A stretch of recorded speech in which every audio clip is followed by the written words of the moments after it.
Киноны маань гол дүр Бэйр олон жил хайрласан Краштай сэтгэлээ хичээлгээд кофе шоп дотор сууж байна. Ники, би чамайг олон жил хайрласан. Чамтай хамт олон жил ажиллаж хажуунаас ч ширтэг болгонд зүрх нь хурдан цохилдог байсан. Гэвжитэл түүний сайн найз Ян, "За болилдоо өгшөн. Наа чи арай л кринж байна. Зүгээр шууд хайртайг л хэлээчтэй." гэж зөвлөх ба Бэйрийн урд сууж буй бисгүй бол түүний Краш биш. Зүгээр л кофе шопын зөгж бисгүй Бэйрд тусалж байгаа нь энэ байна. Ян үргэлжлүүлэн зүгээр бие орохгүй шууд хайртайгаа л хэлчих. Болохгүй бол гаж Никигээд хочоор нь дууччаа штэ. Гэх зэрэгээр хэлэхэд Бэйр, "За юу гэхвэ, Ники тэр очиндоо дургу гэсэн. Багдад тэр очноосоо болоод дээрлхүүлдэг байсан гэсэн." Химээ хэлхва ер нь линдээс харахад манай хүн Никид галзууртлаа дурлсан ч хэтэрхий зэрэггүйгээсээ болоод хэлж чадахгүй олон жил явсан нь илт байгаа. За ингээд гэрлүүгээ ортол ганц хайртай муурн өгцөн байхыг хараад бүр шок. Манай хүн нойрны имээ таглаагүй үлдээснээс болоод шалан дээр нунж муурных нь хоолтой холдснаас болоод муурн хордоод өгчиж. Тэгснээ сонин багийн хайртай мураа зүгээр хогийн аруутанд хийж дим да. За тэгээд шалаа нилээ угаад цэвэрлжээд муурныхаа араас гашуудаж нилээн уйлж унжина. Оройн Никигийн инстаграмыг эргүүлээ сууж итэл Ники залгаж шүү. "Сайн уу Бэйр? Орой дөрвөлээ уулзах уу?" гэсэн боловч муур алдсан Бэйрийн сэтгэл тэмхэн байсан учраас өнөөдөртөө очиж амжихгүй нэ гэж хэлсэн боловч Ники ажилласаа гарах гээд өргөдлөө өгсөн гэдгийг сонсмогцоо. Орой уулзахаар шийдлээ. Ягаад тэгэхээр Ники энэ хоёр нэг газар ажилладаг болохоор Ники ажилласаа гарчвал дахид сэтгэлийн ажиллах боломж гарахгүй болохоор тэр шүү дээ. Уцаар ярьж байхдаа Ники сувдан зүйлтэй угаалтуур руу урсгачлаа. Гээд бухимдаад байхаар намхандаа Никид шинэ сувдан зүйлт авч өгөх санаатай. Замдаас нь дэлгүүрлээ яваа ортол худалдагч нь энэ ч юм тэр нь ч тийм зүйл. Энтергээ зүйлтнүүдээ шахах гэж оролдсон ч манай үнийн нүдэнд шал өөр зүйл туслаа. Хүсэл биелүүлдэг мөчр юм гинэ. Гаргаад хүслээ хэлээд мөчрийг хугалбал хүсэл нь биелдэг юм аа л гэж авч байна. За тэгэхээр нэгийг авчиг гэтэл худалдагч. За тэгээд буцаа муцаа гэдэг байва. Хүмүүс хүслээ буцаа энтер гэд байдэн шүү. Гэхэд манай худалдагчийг ёстой сайн маркетинг хийж байна гэж бодоол өнгөрлөө. За ингээ баран дэртэл Ян, Сара, Ники 3 айл хэдий ирсэн ууж идэл сууж байна. Ян Бэйр рүү хараад "Одоо хилээч" гээд дөхөө өгөхөд болоогүй байна хүн байна. Энтергээд хоорондоо дөхөөгөр харилцаад байхаар нь Ники гайхаж "Хүй, та хоёр чинь юу нуугаад байна? Алив юу юм?" Энтергээд байхаар нь "Өө юу ч бишээ юу ч" гээл аргаллаа. За ингээд Ники босоод явахаар нь одоо л боломж гэж бодоод техэн дээр очин сэтгэлээ илчлэг гэтэл Ян орж ирснээ багаалаа наачдیں۔ Дахиад бүтлгүүтлээд. Гэхдээ Сара түн дээр ирж ярилцгаа муур нүгснийг сонсоод Бэйрийг тэрвэрч сэтгэлийн тайлгаруулдаг. Манай дөр үндээс гараад үргэлжлүүлж өөр газар орё гэсэн ч Ники харж амармаар байна. Гээд бахаар нь манай хүн хөргөж өгөхөр болдог. За ингээд замдаа тэр хоёр ойр зөөрийн зүйл ярьж байгаад Никиг яагаад ажилласаа гарах гэж байгааг асуухад "Энд ажиллаад байвал урсгалаараа яваалах юм байна. Ажилласаа гарч зохиол дээр ажилламаар байна" гэж хэлэхва Никигийн гэрийн гадаач ирлээ. Ер нь энэ хоёрын байгаа байдлаас харахад Бэйр л Ники сайн болохоос Ники манай хүнд ямар ч сэтгэлгүй юм шиг байгаа. "Бэйр, Сара чамд ер нь сэтгэлтэй юм шиг байлаа шүү. Чи Сараг эмэгтэйний талаас нь юу гэж боддیں۔ Гэтэл манай хүн би Сараг сайн найзаал гэж хардаг. Өөрөөр юу ч боддгүй" гэд өмнө нь хэллээ. За ингээд манай охин гэрлүүг орох гэхэд Бэйр "Гаж Сара минь сайхан амраарай" гэд нүгэ хачи очоор нь дуудаа наачдیں۔ Ники нээх мухаарснаа. "Дахиж битгий ингэж дуудаарай" гэж хэлээд "Бэйр, чи надад ер нь сайн юм уу? Өмнө л" гэж шавдуулахад манай хүн бүр шоконд орж ээрж мууран "Гүй юу гэжтэй. Би чамайг найзаал гэж боддог" гэд аваа ичнөө. Ники ч юм хэлсэнгүү. Гэрлүүгээ яваад орохва Ники бүр өөрөө асууж байхад нь хулчгар зан гаргасандаа өөрийгөө зүгсэн ч нэгэнт оройтсон байлаа. Гэхдээ түүний карманд хүсэл биелүүлэгч мөчр бий. Алдах юм юу ах вэ? Ники намайг энэ дэлхийн хинээс ч илүү хайрладаг болоосаа гэж хэлэн өслөө шивнээд мөчрийг хугалтал Ники гэрлүүгээ орлгүй үүдэндээ зогсоод байдаг шүү. Тэгснээ үрчирээд "Бэйр, муурч өгсөнд үнэхээр харамсаж байна. Энтэр гэжсэн хоёулаа манаа дурхуу гэж авд юм да." За нүүээс л бүх зүйл үнэхээр хачин жигтэй болж эхлэх ба. Ники өөр өөртөө ярьж байснаа генет өөчлөлтхүүн ёстой 9 жорын өөр өөр авир гаргаад байдаг шүү. Төвний гинтэл хачин зан гаргаж ирсэнд Бэйрч нэлээд гайхаж байтал машинд нь сууснаа.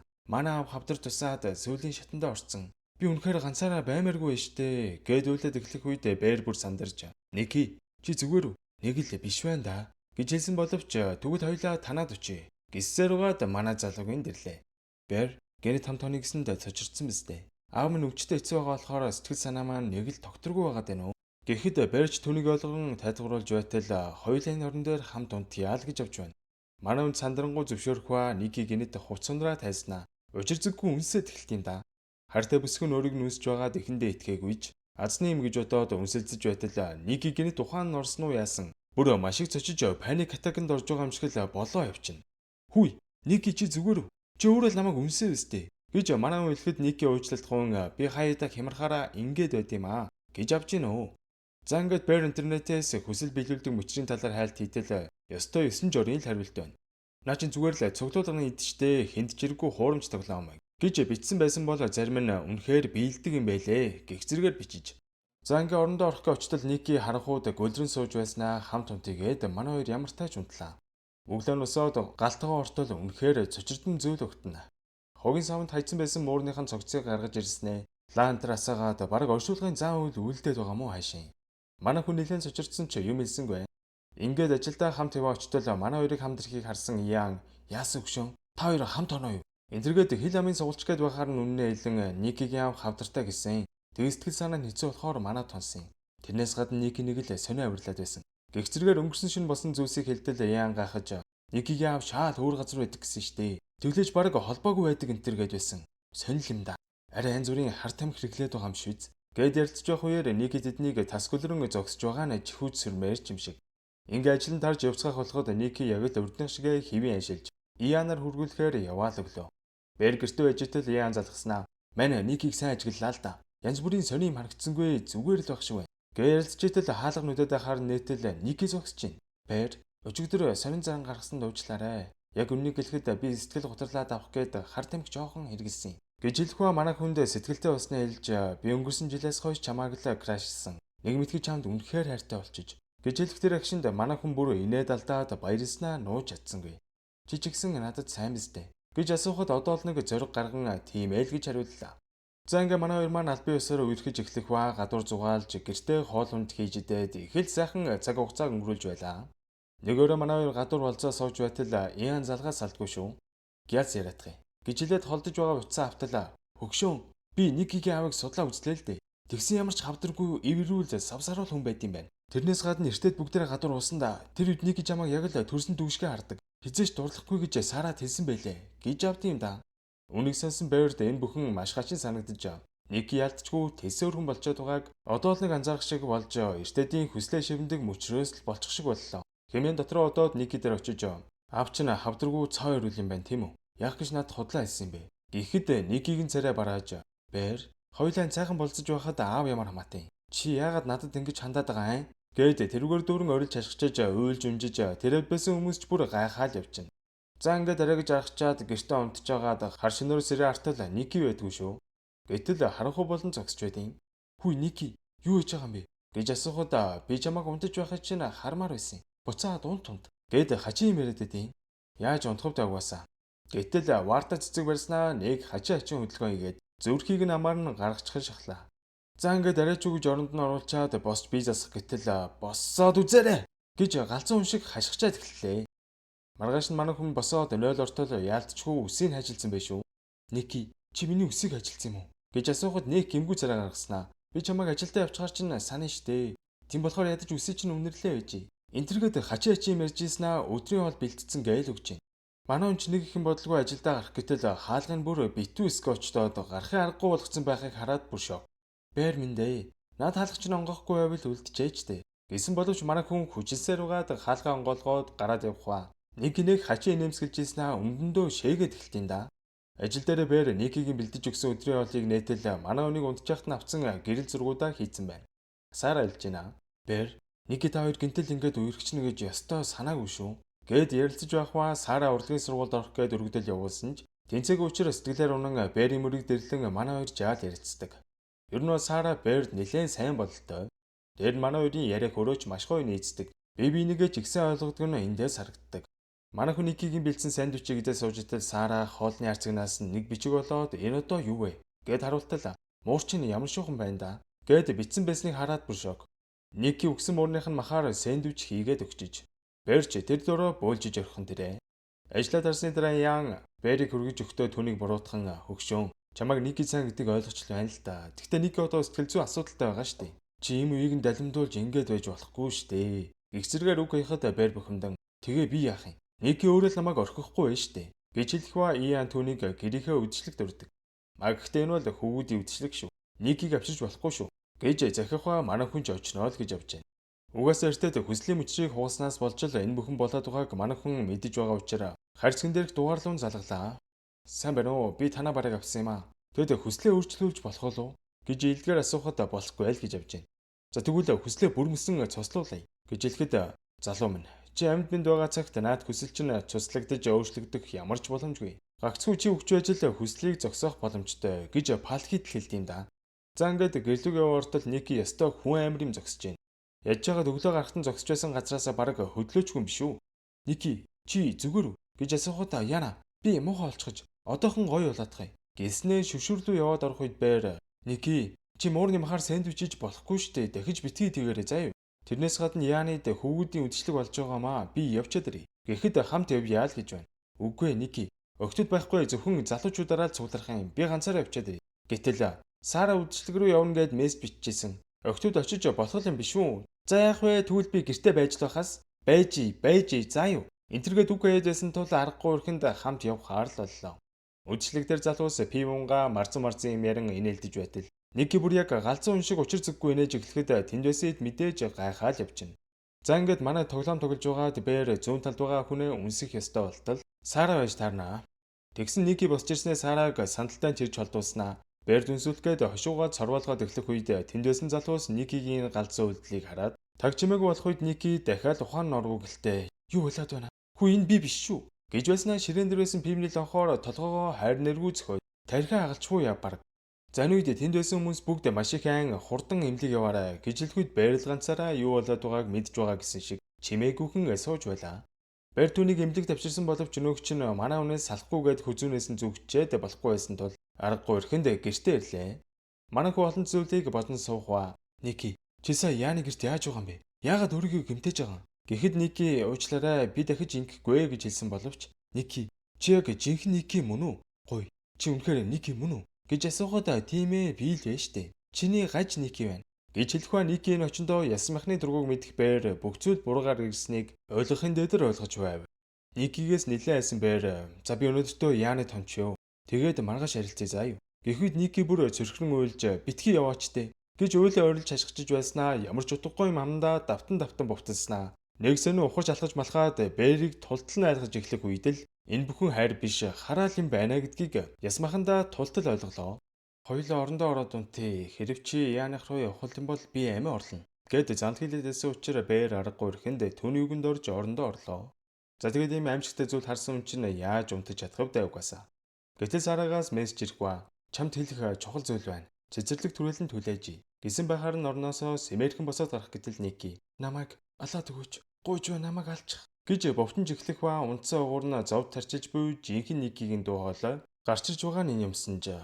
Түүний урд твтэж буй Ники жинхэнэ Ники биш юм байна гэдгийг баттай мэдсэн байр нэг сэн царайснаа. Надтай хамт байгаа нь тийм муухай байна уу? Хэмээ асуухад би чамтай хизээч байгаагүй. Гуй намайг алаад өгөөчтэй гэж бовтонсаар байхва үнэндээ түүний ухамсар энэ аимшигтай хараалтай тэмцэж өглөө гуйж байлаа. За ингээд Саратай уулзахад нөгөөх нь нэлээд цожидмор мэдээ дуулганаа. Байр чи үнийг мэдэх ёстой. Ники Яан хоёр сүүлийн 2 жил гаруй хугацаанд нууц харилцаатай байсан. Яаныг хардуулах гээд чамтай үргэсэн байх гэж бодож байна гэж хэлэхва. Ники чамд ямар ч сэтгэлгүй би мэднэ. Чамд илүү тайван өрхтэй гэд өөрийгөө илэрхийлээл л багш байгаа. Өнөөдрийн тоглоомн дээр би чиний зүүн талд сууж байсан штэ. Чи намайг үнсэх гэж байсан. Гэж хэлэн инээлтгүйд гэрэл цонхон агараад Сарагийн толгойг дахин асар хүчтэй савж нөөрийг нь цөмлөн хөнөөж орхон тэр. Тэгснээ бүр цуснд хутгалдсан юм байж юу ч болоогүй юм шиг ийм зүйл харуулсан дуучлаарай хонгор минь. Тэгтээ ийм юм босонд чийч бас буруутай штэ. Одоо надад тусал. Гэж хэлэхва Ники юу ч хийж магадгүй тул түүний үгэнд орж Сарагийн хөрсөн цогцыг нуунд алдлах. Чи гэртээ хараад байж би араас чинь очиё л гэж байна. Манай хүн гэрлүүг явах замдаа Сарагийн гарт байсан загтлыг нэ артал хүссэн хүлээж байсан урлагийн сургуультай тэнцсэн байхыг хараад зөв зүгээр явж байсан охин өөрөөс нь болоод алуусанд хямарч тэр ирчээрээ нөгөө дэлгүүрлүүгээ яваал орлоо. За тэгээд нөгөө хүслийн мөчрийг аваад дэлгүүрийн худалдагчаас би танаас гуй. Та миний өмнөөс нэг хүсэл шивнээд өгөөчдөх үү? Гэтэл ахгүй. Би аль хэдийн хүслээ шивнцэн гэж авд юм да. За тэгэхээр нөгөө мөчрөөсөө хэдийдийг аваад дахиад хүслээ шивнэх гэж оролдсон ч хүмбүр ганц л удаа хүслээ шивнэх хэрэгтэй тул мөчрөн ч угарсангүй. Арга барсан тэрээр Яан дээр очиж би энэ хүсэл шивндэг мөчрийг хугаснаас болж л Ники надтай байгаа. Энтергээд бүхнээ илтэл нөгөөх нь манай хүний үгэнд яг итгэж тэгэхэр нь хүслийн мөчрөөсөө өгж наадхан ашиглаад намайг хизээж хүсэл шивнээг байгаагаар хүсээд өг гэж гуйсан ч Яан гэж бүтггүй нөхөр би $1 сая болмоор байна Гэт мөчрөө ууртал тэнгэрээс мөнгө бороошгол асгарч эхэлнэ. Ян чинзүүл зочирдон зогсох үед харин Бэйр хамаг боломжоо алдсандаа өөрийгөө буруутхан Ники дээр очиж хүслийн шивнүүлэхээр гэрлүүгээ ортол Сарагийн өрсөн цогцыг сандал дээр суулгацсан байх ба өөр аргагүй буланд зогссон жиирхмээр дүр зураг харагдана. За тэгснээ бүр Сарагийн өмсөжсэн хувцсыг өмссөн. Гартаа бас гарбуу орчжээ. Бэйр, чи яагаад намайг хайрлахгүй байгаа юм бэ? Химээ орилж хашгиж байх үеэр гаднаас Ян орж ирсэн ч мань нөхрийг буудаад алчнаа. Надад хайртай гэж хэл. Хурдан хэлээч. Химэн муухай орлоод байхаар нь би чамд хайртай. Бүхнээс илүү чамд л хайртай. Гэж хэлэн арай гэж тайвшруулад би шүршүрт орчоод гараад ирээ за. Гэж өвтө хийлээд ванны өрөөлөө ортол өнөөгч нь чи надад хэр их хайртай юм. Бэйр хурдан хэлэлтэй. Энтэр химэн хаалгыг нүдэ орилсан орл.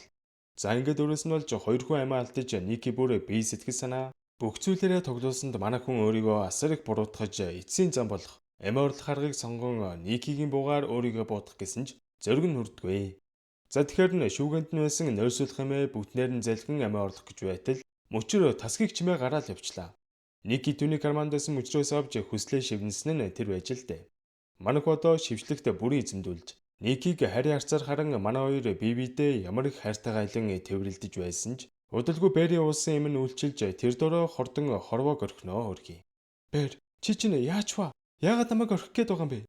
Химэн Ники уйлж өнжиж байснаа бууг нь авч өөрийгөө югүйтгэх гэж байсан ч Бэйрийн зүрх зөксөн амьсгал хураатай зэрэгцэн Ники чухаа орлоо.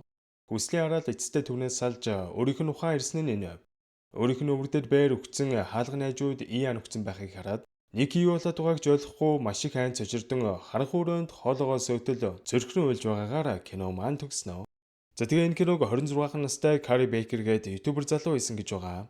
Энэ киног хийхээс өмнө өөрийнхөө YouTube сувагт хэд хэдэн аимшигын шорт фильм оруулсан нь хэдэн сая хяналт авсан. За тэгээ нэг өдөр Simpsons Tree House of Horror гээд ангийн үзчихэд хомор харагдсан сармагчны саварт хүслээ шивнэснээс болж муу зүйл тохиолдож байгааг хараад энэ киногойг санаагаа авсан гэдэг. Киноныхоо зохиолыг бичээд нэг кино студийн захиралд үзүүлтэл киногоо хий $2 сая өгье. Гэхдээ зохиолоо жоохон өөрчлөөд гол дүрийн залууг илүү баатарлаг болгоодох гэсэн санал тавьсан ч Кари Бейкер түүний саналаас татгалзаж яг өөрийнхөө зохиолоор хийхээр шийдсэн байлээ. За тэгээ удалгүй санал нийлсэн продюсеруудтайгаа хамтарч ердөө 20 хоногийн дотор зураг авалтаа хийж $700,000 өртгөөр бүтсэн кино юм байна. Америкийн кино зах зээлд $700,000 кино онно гэдэг бол бараг карманы мөнгөөр кино ихтэйд үзэх маш хэцүү ажил ч гэсэн энэ залуус киногоо маш амжилттай хийж дэлхийд даяар нийт $440 гаруй сая цөмөө шиг олцоход байгаа. За тэгээ энэ киног нэг CGI буюу компьютер график ашиглаагүй. Никигийн дүр тоглосон инди навраттай гэж жүжигчин тэр бүх эвгүй хөдөлгөөнүүдийг яг өөрийн биеэр хийсэн нь кино сонирхчдын амийг ангаалгаж маш сайн үнэлгээ авчихад байгаа. За тэгээд үзег хүмүүсээ үйл бүтнээр нь үзхийг зөвлөж байна. Дараагийн дугаараар эргэн уулзцгаая guys.